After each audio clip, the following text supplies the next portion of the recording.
मुंबई के जुहू में एक फेमस गर्ल्स कॉलेज है और कहते हैं कि इसकी दीवारों में एक डरावना राज दफन है। पर एक लड़के का शक जल्द ही एक बहुत ही भयानक अनुभव में बदलने वाला था। एसएनडीटी कॉलेज की दो बिल्डिंग्स हैं, एक जिसमें स्टूडेंट्स पढ़ते हैं और दूसरी जो एक भुताहा कहानी के लिए जानी जाती है। लोग कहते हैं कि रात के ठीक 2 बजे एक औरत की आवाज उस पुरानी बिल्डिंग में गूंजती है। जब 20 साल के रोहन ने ये कहानी सुनी तो उसने हंसकर कहा, ये सब बकवास है। तो बस शर्त लग गई।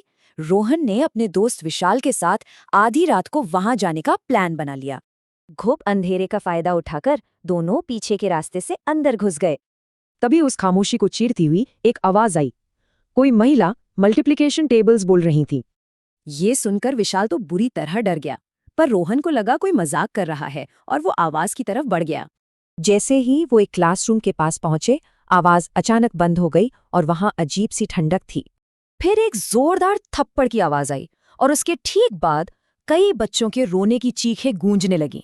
तभी चौक का एक टुकड़ा अपने आप हवा में उठा और ब्लैकबोर्ड पर कुछ लिखने लगा। ये देखकर दोनों दोस्त बाहर भागे, पर बाहर पहुंचकर रोहन ने देखा विशाल उसके साथ नहीं था। रोहन ने ऊपर देखा तो उसके होश उड़ गए। विशाल पहली मंजिल की खिड़की पर फंसा हुआ रो रहा था। अपने दोस्त को छोड़ने का तो सवाल ही नहीं था। रोहन हिम्मत जुटाकर वापस अंदर गया। अंदर का नजारा देख रोहन के रोंगटे खड़े हो गए। विशाल जमीन पर बैठकर एक भूत के सामने पहाड़े बोल रहा था। उस भूत ने धीरे से अपना सिर घुमाया, रोहन को देखा और भयानक तरह से मुस्कुराने लगी।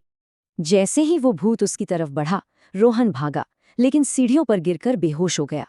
जब उसकी आंख खुली तो वो विशाल के घर पर था, लेकिन विशाल की कहानी बिल्कुल अलग थी। विशाल ने कहा कि वो भाग गया था, पर रोहन अंदर फंस गया था, इसलिए उसने दोस्तों को बुलाया। और कमाल की बात यह है कि रोहन को बचाने आए उन सब दोस्तों ने भी वो डरावनी आवाजें सुनी थीं।